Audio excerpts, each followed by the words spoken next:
Hello po, bakit huling nilikha ng Diyos ang tao?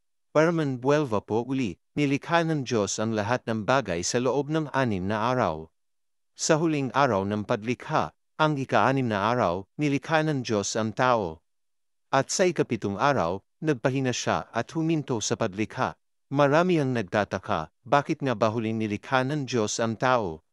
Pwede namang likhain ng tao bago ang ibang mga hayop, ibon, isda, at iba pa. Tingnan natin ulit ang pagkakasunod-sunod ng mga nilikha ng Diyos para malaman natin ang logika o logic kung bakit huling nilikha ng Diyos ang tao. Unang araw nilikha ng Diyos ang liwanag at dilim.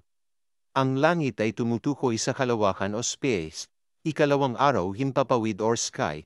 Ikatlong araw mga kontinente, isla, karagatan at lahat ng uri ng halaman sa lupa. Ika-4 na araw ang araw, buwan, mga bituin at iba pang mga lumiliwanag sa kalawakan. Ika-5 araw mga ibon, insekto o iba pang lumilipad, mga isda at mga hayop sa dagat. Ika-6 na araw mga hayop o nilalang na nabubuhay sa lupa kabilang na ang tao. Ika-7 araw nagpahinga ang Diyos.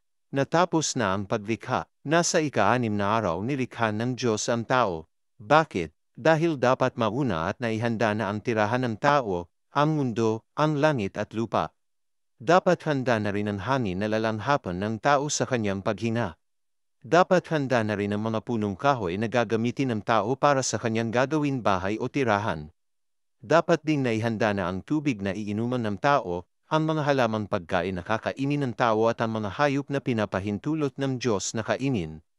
Sa madaling sabi, dapat na unang likhain ang iba pang mga bagay upang ang tao ay mabuhay at may magagamit sa araw-araw niyang pamumuhay. Dagdag kaalaman lang po, God bless po.